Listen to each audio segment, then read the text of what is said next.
Guncast.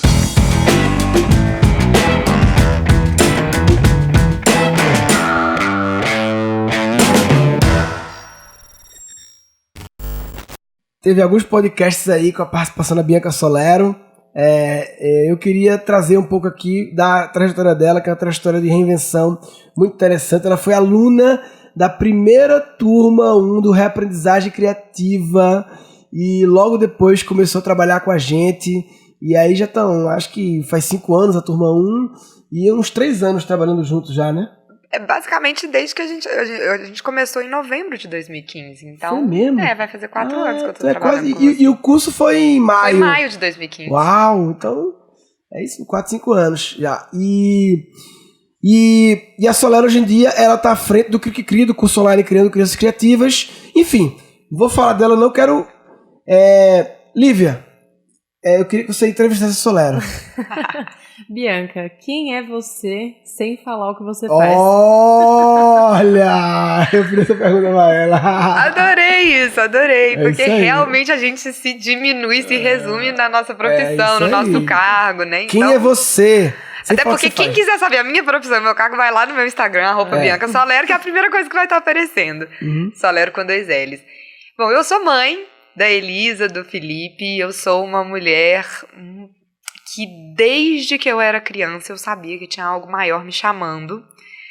E eu sempre estive muito conectada a isso e querendo fazer.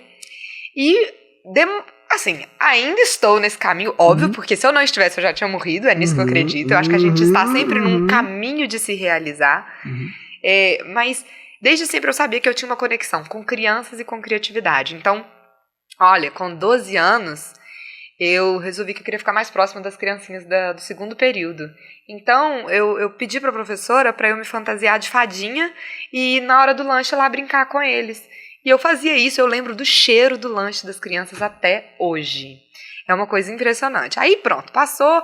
Aí eu inventei de juntar meus coleguinhas e a gente fazia teatro. A gente fazia o playback dos Saltimbancos e levava em creches e asilos da pequena cidade de Viçosa, Minas Gerais, que foi onde eu cresci. Fiz isso por muito tempo, e depois eu falei, não, agora eu quero um projeto em que eu me dedique. Então, aí fiquei por um ano, o ano de 2000 ou 2001, sei lá, toda terça e quinta, indo trabalhar com crianças, muito nessa ótica de nutrir a criatividade delas e tal. Isso eu tinha 16. Uau. E foi a primeira vez que eu me senti famosa, porque em 30 de setembro, no desfile de aniversário da cidade de Viçosa, apareceu o meu nome lá, me agradecendo. As crianças da creche Escola Rebusca agradecem Bianca Solero por toda a sua dedicação. E isso foi um motim de tô no meu caminho. E sempre trabalhei com crianças. Aí inventei que eu ia fazer 3º ano em Belo Horizonte, 3º ano do ensino médio, para poder passar na faculdade, Universidade Federal de Minas Gerais, em arte e educação, que era o que eu queria fazer.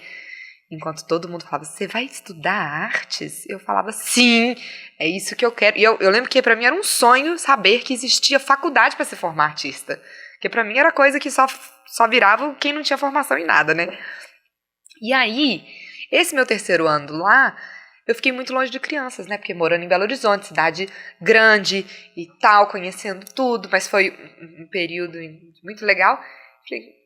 Aí passei no vestibular e logo no início, uma amigona minha no primeiro período falou, Bianca, me contrataram para ser estagiária, para dar aula para crianças numa escolinha, mas eu não tô me sentindo muito bem e tal, não sei o quê.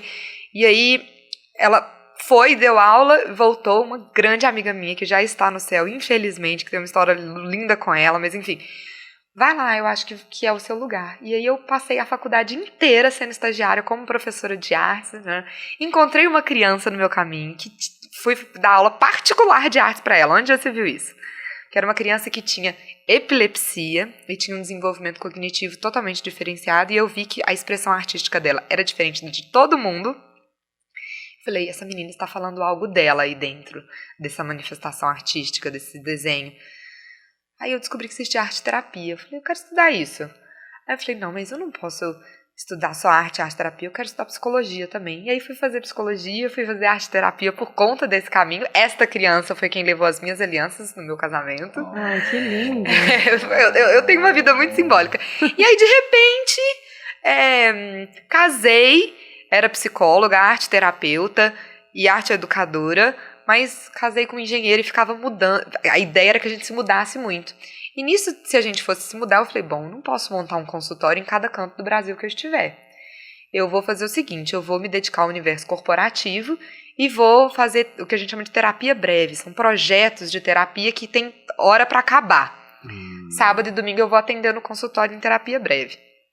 E aí, mergulhei no universo corporativo, que foi muito bom. Aprendi muitas coisas, mas me tirou do meu eixo. E aí foi quando eu cheguei no Reaprendizagem Criativa, porque eu adoeci. Falei, gente, eu fiquei 2 anos com uma coisa que nenhum médico descobriu o que era e tal, não sei o quê. Eu falei, gente, eu tô no caminho errado. Mas que sintomas? Eram sintomas ginecológicos que, pela antroposofia, o sistema reprodutor fala muito do seu fazer. Então ele falava que você não estava fazendo aquilo que você devia fazer. Eu demorei muito para entender isso, né? E aí você toma remédio e nada se cura e nada resolve. Passava por 15 dias, depois voltava. E aí ganhei de presente um curso de coaching sobre reestruturação de carreira, e nesse pequeno curso veio a palavra criatividade para mim. Aí eu lembrei, isso estávamos em 2015 já, final de 14, 15. Lembrei que em 2012 eu tinha assistido uma palestra de Murilo Gun. Falei, aquele cara... E foi muito legal, porque quando eu tava na plateia... No Maranhão, não foi? No Maranhão, eu morava no Maranhão. Quando eu tava na plateia, eu falei, esse cara é muito legal, e um dia eu vou trabalhar com ele. Juro, eu juro. Juro mesmo. E aí, falei, deixa eu botar esse nome aqui na internet, tal. Achei Murilo, mandei um e-mail pra ele, vamos tomar um café, porque eu tenho muito pra falar com você. Ele falou, não vai rolar. Eu tô lançando a minha primeira turma do Reaprendizagem Criativa. Aí eu falei, deixa eu saber o que é isso. Fiquei, assim, colada pra me matricular. Eu lembro que na época deu problema de pagamento, quase que eu não fui matriculada. E aí me matriculei, fiz o curso que eu só ia fazendo assim, meu Deus, é isso. Só ia abrindo a minha cabeça mais. E aí, no final, rolou um concurso que quem ganhasse, né, iria ter um momento presencial com você. E eu falei, eu vou ganhar esse negócio. E eu ganhei. E aí a gente se conheceu. E aí muitas oportunidades se abriram. Eu acho que eu estava num momento... Você estava num momento de iniciar a Keep Learning. Na época só era eu e o Bruno Matoso, eu acho. Exatamente. E aí rolou um case de um aumento estrondoso de alunos. Eu falei, acho que você está precisando de alguém para te ajudar. E eu tenho uma experiência em educação que eu posso oferecer para você. E aí a gente começou a trabalhar. E desde então, tanto a minha experiência como uma parceira, uma consultora, uma colaboradora da Keep Learning, e mesmo na minha trilha pessoal, eu venho só me autoconhecendo mais, me certificando de que é com criatividade, com crianças que eu trabalho, e sabendo também por onde eu vou andar, né? Qual que é o meu caminho, aí junto, e tanto que a gente já mudou de atuações minhas dentro da Keep Learning. Minha cabeça agora tava vindo esse pensamento assim, quanta coisa a gente já passou, hein? Sim. Porra, já fez muita coisa. Sim. Porque 4 anos aqui, na nossa velocidade de fazer as coisas é loucura. A startup já foi várias coisas, já teve muitas pessoas já entraram, muitas pessoas saíram. Meu Deus, produto aumenta, professor, não sei o que, escritório lá.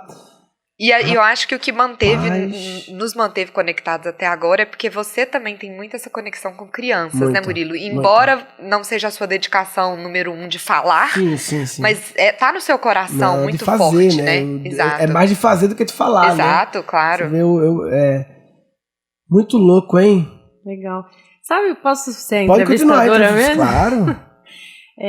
Eu tô ouvindo, assim, eu achando incrível tudo e pensando nesse momento em que você saiu de uma coisa que estava te mantendo doente e que estava fora do seu eixo e tudo, e para essa transição das coisas fluírem, o que você acha que aconteceu? Ou o que você acha que tinha dentro de você?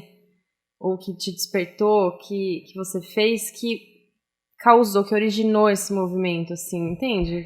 Olha, sabe de uma coisa? Eu acho que o que foi o ponto crucial foi a vontade de ser mãe. Quando eu conheci o Murilo, eu falei, Murilo, eu estou querendo engravidar e a minha gravidez não vai atrapalhar o nosso trabalho. Você lembra? Não. E você, com essa pessoa apaixonada em criança, ele falou, não, vai engravidar mesmo. E tá tudo certo, né? Assim, um olhar que, quando a gente tá num corporativo convencional, você tem que falar qual vai ser o período que você vai engravidar, porque tem que entrar aqui na linha de quem é que vai tirar a licença maternidade em qual momento. E eu percebi que a minha saúde crítica estava me tirando, e o estresse também, da possibilidade de engravidar. Eu tentei por 4 anos engravidar. Né? E aí eu falei, bom, preciso mudar de vida. E aí foi quando eu falei... Aí eu cheguei no Murilo, o Murilo me deu o Reaprendizagem Criativa. E aí o Reaprendizagem Criativa me deu coragem, me lembrou... Eu lembro que eu falei essa frase que eu ganhei, né? Me lembrou que eu estava sendo o adulto que eu temia ser quando criança. Quando eu era criança, eu olhava para uns adultos chatos e eu falava, cara, por que o universo de adulto é tão idiota eu assim? acho que esse teu texto a gente usa até hoje, assim, nas campanhas e tal. Até no que filhos começam, no adulto que você foi. Sim, se orgulharia do adulto que você se tornou. E você né? sabe como que foi? Eu tava almoçando, isso eu fazendo o RC, dentro ainda do corporativo, almoçando. Vi um bando de menina, assim, de 11, 12 anos, almoçando sozinha, naquelas gritarias de criança e de adolescente. Eu falando, gente, esses meninos não tem outro lugar pra poder fazer isso, não. Na hora, eu me lembrei, eu falei, eu fui essa criança que gritava e que olhava pra cara de bunda dos adultos e falava, coitadinho deles que não conseguem ver a alegria que eu tô tendo. Olha, maravilhoso. E aí, nessa hora, eu falei, gente, algo precisa mudar, porque eu tô num caminho completamente diferente. E tanto que aí mobilizou a mudança também do meu marido, e só pra dizer, em 2 meses que a gente mudou de vida, eu engravidei. Da Elisa, né? Olha só. E eu lembro que eu liguei pra ele, pro Murilo, pra falar que eu tava grávida, ele super vibrou. E o que também nos mantém muito juntos. Eu já tinha Valentina. Você já tinha Valentina. Valentina já tava com 2 ou 3. Elisa tem 2,5, né? A Valentina tem 3,5. Elisa tem 2 certinho, acabou de fazer 2. E aí ele, nossa, uau e tal, e a gente trabalhou junto. Ele super respeitou o momento da minha licença. Depois eu voltei, aí já engravidei de novo. E já voltei de novo. Então eu acho que o que fortaleceu era essa conexão, essa percepção de que tem algo que precisa ser errado, e você encontrar alguém ou alguma coisa que de alguma forma vai ser um parceiro real ou virtual, ou teórico, que fala, vai mesmo. Vai que você vai dar conta. Então foi esse momento. E o teu marido, na época, ele fez o curso contigo? E como foi Aí foi assim, ele fez antes de eu engravidar, porque ele precisaria pedir demissão pra gente poder mudar de vida. E aí, nesse período, eu já estava em outra cidade, abrindo meu consultório, junto com a consultoria com a Keep Learning School, porque a gente precisaria se manter financeiramente se ele pedisse demissão. E aí, eu dei uma turbinada nessa parte, e nesse 1 ano que a gente ficou distante, um casal que está distante fisicamente, ele precisa estar muito conectado mentalmente. E eu percebi que o RC tinha mexido muito com a minha cabeça e não tinha mexido com a dele. E foi fator, assim, eu falei, Guilherme, você precisa fazer o RC. Maravilha. Eu botei ele na parede, ele fez, ele pagou a inscrição, tá, gente? Não é porque eu trabalho na Keep Learning, porque a gente tem esse princípio. Ele fez, e aí ele abriu a cabeça também, encorajou muito ele. Aí ele pediu demissão, isso foi uma das coisas, obviamente, que aconteceu no caminho dele. E depois nós dois, super mente aberta, em 2 meses juntos engravidamos e estamos aí numa nova vida. Detalhe, hoje ele voltou para a empresa, ele trabalhava antes, mas numa muito mais certo do papel dele, né? Porque eu acho que é isso. Às vezes a gente acha que é abandonar tudo e não necessariamente. É assim, olha, os meus requisitos para estar aqui são esses e eu preciso me respeitar em primeiro lugar. Então foi uma mudança de vida geral. Arrepiei 5 vezes. Impressionante. Eu acho que quando a gente toma essa decisão de não é a vida que eu quero e eu vou fazer alguma coisa diferente, e junto essa coragem, essa questão da autenticidade também, né? Junto, eu não sei muito explicar, mas a vida inteira começa a se movimentar. Claro, né? É cósmico, eu acho. Tudo começa a se movimentar e Sintonia, reforçar aquele seu caminho, né? Exato. Tem uma frase que é meio mística, assim, não sei, religiosa, mas é que eu gosto muito, que é: dá um passo que o universo coloca o chão embaixo. Eu vi a Paula Abreu falando isso uma vez, maravilhoso. É, acho que foi inclusive dela que eu ouvi. Isso é muito verdadeiro, né? É muito verdadeiro. Muito.